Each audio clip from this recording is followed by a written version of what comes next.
Today we're addressing this issue here. You might notice that wheel is straight and that one is not quite there. So anyway, we're going to take this wheel off today and see what's going on. I've got a feeling it's something to do with this upper control arm, although I really don't know jack shit about steering, so I have no idea what could be making this do this. I'm just going to look for things that look broken and I'm going to fix them.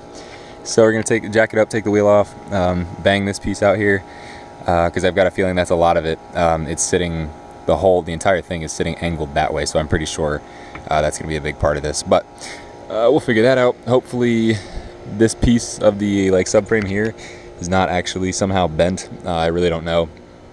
It looks similar to the other side, but then again, I really can't tell. You know, I'm not fixing this 100% because obviously this car is going to be a beater and whatever, but I do need to get it drivable and everything, so whatever. So that's the plan for today. I'll keep you posted. Okay, so I took this wheel off, and I think the problem here is this upper control arm. It is bent to hell. This whole thing is sitting, basically, it's supposed to be sitting straighter, and the whole thing is cocked this way, so I think that's making the wheel angle outwards like it is. So anyway, it's kind of tough to tell. I'm sure it's even harder on camera to see what's going on. But anyway, I'm pretty sure I know what's going on here. So I'm going to go ahead and I have to cut this off anyway. I'm going to cut it behind the kink. So I'm going to cut it basically on the kink and then cut some more of the wheel arch out. And then I'll have a little bit better access into here. And I can't turn this bolt. It's jammed. So anyway, I'm going to cut off the bolt, I guess, and try and pull it out. I don't really know how this is going to work. But anyway, so that's that.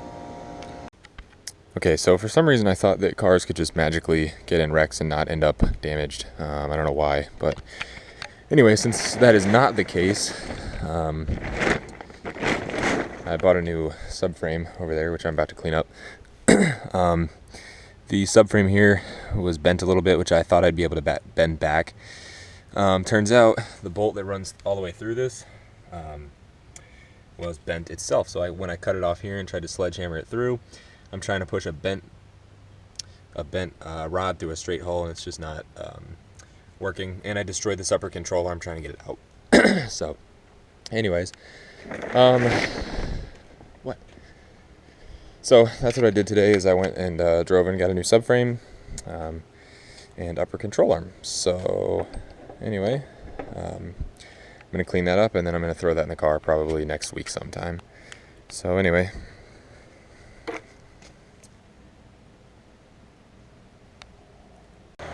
Okay, so this is the subframe after, let's see, one coat of that rust reformer stuff. I wire brushed out some of the rust, but you can still see it's kind of, it still shows through, but whatever. So I wire brushed all the loose rust off, and then hit it with that rust reformer. Then it's one coat of, one pretty heavy coat of black Rust-Oleum, the same stuff I used on the dash bar. And then this is two small coats, two light coats of gold on it so far. So the gold, I don't know, I chose to go with gold because I had gold, and I don't know, I like to be annoying and just obnoxious with these colors because whatever. Plus, really, you're only going to see, when it's in the car, you're only going to be able to see this part and a little bit of where the motor mounts are, so it won't be this obnoxious in the car. And I think it'll be a cool accent piece to the engine bay. So anyway, I went with gold because I can pretty much, and so whatever. I picked up this subframe for $75 instead of $300 like everywhere else online is pretty much got them for. Anyway, the only thing wrong with it, this was bent up a little bit, so I hit that back down with a hammer. This is bent a little bit, not really worried about that, who cares. And then I just noticed actually right now that is bent as well, but I don't think that'll be a huge deal. That can always be bent back, or if for some reason it holds the steering rack in the complete wrong position, I could always cut this off, cut the old one off the old subframe, which isn't damaged, and weld it back on, but I think that'll easily be manageable, so that shouldn't be an issue. So anyway, that's what we're looking at right now. So I guess this is going to be more of an update video than anything else. Since I didn't really get to film anything the other day, I'm just gonna make a quick update and kind of show you what's going on here. So anyway, you might notice that the subframe is now gold. I swapped in a new subframe. The old one's sitting over here. I believe I made a video where I showed, I think it was in the one where I looped the lines on the power steering. I think I showed how bent this was here. So anyway, I took off the upper control arm, and the bolt there's like a really long bolt that goes all the way through. Right here, all the way through. Was completely bent. I tried to sledgehammer it out. I used like another bolt, stuck it in there, and tried to sledgehammer it. It wouldn't move. This thing was bent, and it's also bent back here. So I just decided, whatever, we'll buy a new one. So I found a guy on Craigslist who's got tons of Miata parts. And I got this subframe for 75 bucks, upper control arm for 25 bucks. So the whole thing was just $100, and I was like, hey, it's not too bad. If I were to buy a subframe online, it's going to run me over 200 just for the subframe. The arm was looking like another 50 to 60, so, and then plus shipping, so I was like, whatever.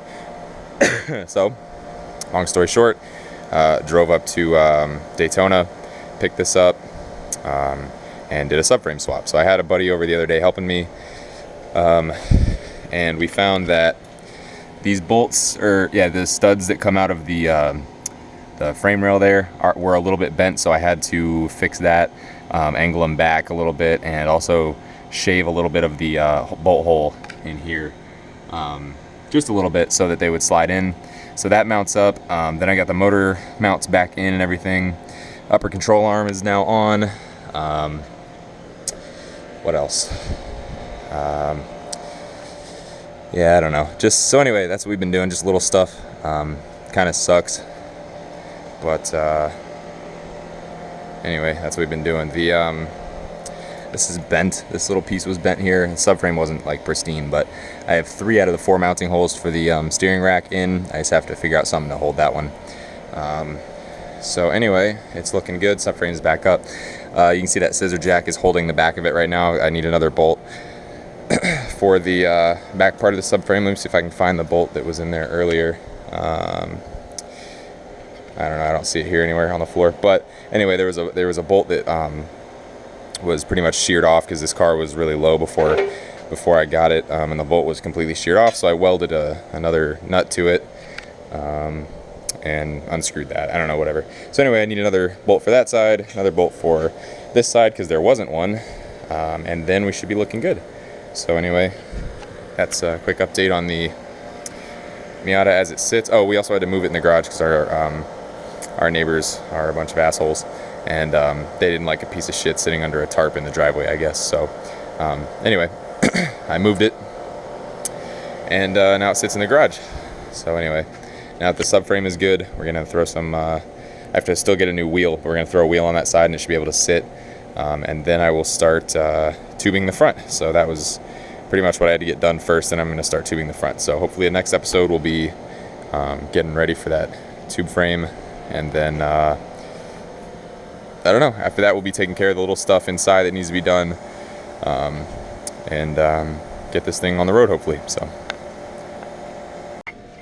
okay, so I just wanted to show how the subframe bolted up. I mentioned it in the earlier video and I didn't really show anything. So anyway, I bought these bolts, which ended up being too long, unfortunately, and I paid more for them, so that's some bullshit, but didn't want to run back to Lowe's. So anyway, originally that size, they are M10 by 1.25 threads. Anyway, and they're 30 long. I don't know, fucking 30 millimeters. I don't know what that is. Anyway, so they were originally that long. I had to cut it down. They had ones that are almost this size, but I didn't want to run back. So anyway, cut it, and then I used a pair of vice grips to grab this washer and kind of thread the nut onto the bolt through the washer. And then what I'm gonna do is come down here, get my ass under this car, and then over here, the subframe bolts right up there, so you can see where we're at here, the transmission and all the bullshit's right here, and bolts up right there. So anyway, that's what I'm going to do now, and then I'll turn the camera on after I did that, and I'll show you what it ends up looking like and everything. Alrighty, so I just bolted that up, and it's looking nice. So what I'm going to do here is just spray it real quick with a little bit of paint so it doesn't start rusting or anything. I think they're zinc coated, so we should be fine, but I'm going to hit it anyway, just because I like to do stuff the right way. And you can hear the thunder rolling in, so it's a good thing we're moved this whole thing into the garage, because it's gonna rain just like every other damn day in Palm Bay. That's just how it is. And during the summer, I guess it's not only Palm Bay, it's just Florida in general. So anyway, looking kind of dark out here. Not too bad. We had a shower earlier, but it's coming back. So I was gonna show you on this side of the car as well. The subframe needs to bolt up, but the problem on this side is, where is it? It's up here somewhere. Right here. You can see, maybe you can see, I don't know if the camera can not get glare or anything. Here's the hole, and if you can see it, I don't really know what the camera's seeing right now, but the bolt hole is kind of dented. This thing got dented. Look how trash this frame rail is. So he must have hit something, bottom out pretty hard, and the bolt hole is now at a weird angle. So I don't really know how I'm going to do that. I might have to bend the subframe, like hit it with a sledge and bend it the right direction, but I don't really know what I'm going to do about that, but I guess we'll figure it out, so keep you posted. Okay, so I want to make a quick update on the suspension part of the Miata, since I didn't really get to while my buddy was here. He was helping me out with the subframe and everything, and I just didn't really feel like I wanted to get the subframe done. I didn't really want to interrupt it with stopping for footage and whatever. So anyway, I've been working on getting everything back in place. So I got this castle nut back on. I have to get a cotter pin in there. Anyway, what I wanted to show, I don't know if anybody needs this information or not, but I found it out, so I thought it was pretty cool. The way these ball joints work kind of sucks, really. If you're trying to tighten a bolt, like trying to tighten this right here, or trying to tighten this right here, and you don't have any kind of pressure on this between like the knuckle and the tie rod end, it kind of just spins, because it's just like a ball inside of a cup in here, so it just, this whole thing spins and you can't tighten it. So what I have been doing has been taking a C-clamp and just kind of clamping it down on there, and it kind of wedges inside here. The hole that this stud fits through is kind of like conical. It's like a sort of like a cone, and then this is kind of like a cone as well, so they both fit in there. So what I've been doing is just wedging it together to get a little bit of friction, and then you can kind of turn these castle nuts on and off. It works both ways. So it's been working pretty good for me. Other than that, I got the coilovers back on. This coilover took a little bit of damage, you can see right there, but that doesn't really matter. I'm not going to ever go that low. Took a little bit of damage on the threads when the upper control arm slammed into it from the wreck. So anyway, that happened. Then this down here got bent. This piece that fits in here and this bolt goes through. Got bent just a little tiny bit, hardly anything really, but just enough to knock it a little bit off kilter. And so this bolt fits in there a little weird. I had to kind of maneuver it in there. At some point maybe I'll try and bend that back, but I doubt it. It's not that serious. It doesn't really affect anything. It doesn't seem like. It still structurally seems pretty solid. I mean, I don't really know. It might fall apart on me on the road, but I don't really care. That is what it is.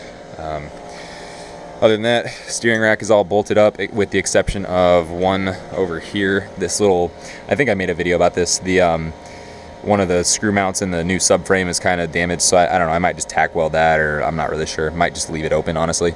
Subframe is in, with the exception of two. There's a bolt back there, and the bolt you can't really see back there that need to go in still. I'm going to do that here as soon as I finish up this steering thing. Other than that, the front end is pretty well coming together. After that, I think what I'm going to do is take some PVC pipe and kind of start planning the tube front, seeing where it needs to end.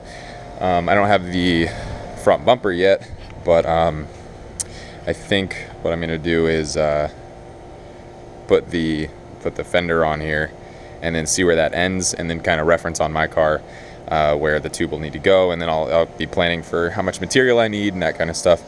So anyway, that's kind of where we stand. It all seems like it's going decently well, actually. I haven't hit any big snags or anything. I've been going off this side for reference, and you can kind of see the coilovers look pretty well the same, so I don't think that bend is really going to affect anything. They're pretty close to the same, and I'm not too worried about it since this is a beater car anyway. There's the old subframe, pretty beat up. It's worn through here actually in a few spots, so I'm glad I had that replaced. That's definitely a plus. So anyway, that's just a quick update on the Miata. I guess once I get this done, I might make another video of everything all back together and whatever. But yeah, that's where we stand now.